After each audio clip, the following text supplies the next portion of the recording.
যুবক ভাইরা পায়ে ধরি মোবাইল থেকে গান সরান, সিনেমা সরান। আজকে এই মুহূর্তে মারা গেলে তো আপনি শেষ। আপনি যদি এখন মারা যান, কালকে একদিন হয়ে যাবে। আপনার মোবাইলে গান থাকবে, অবস্থা আপনি মারা যাবেন, মানুষ দেখবে আপনার মোবাইল চেক করে ওইটাতে গান আছে।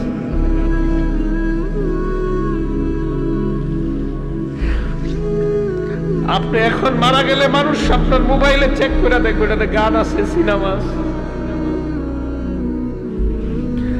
গান সিনেমা মোবাইল থেকে ডিলিট করে দেন, তওবা করেন।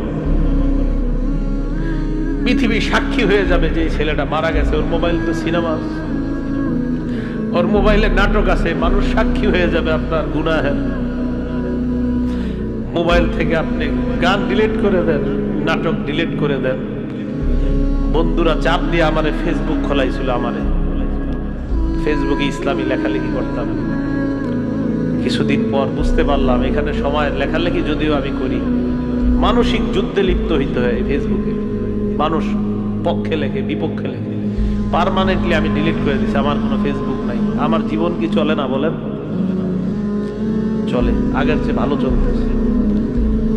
আমি যুবক ভাই যারা আছেন, যাদের মোবাইলে গান আছে, আপনি একবার ভাবেন, আপনি মারা যাওয়ার পর আপনার মোবাইল তো আপনার অন্যরা চেক করবে, যারা আপনারে খুব ভালো জানে, চেক করে দেখবে ওখানে গান, সিনেমা, নাটক, এমন অশ্লীল কিছু আছে কল্পনাও করতে পারবে না। ছি ছি, ওর মোবাইলে এগুলো, এটা কল্পনা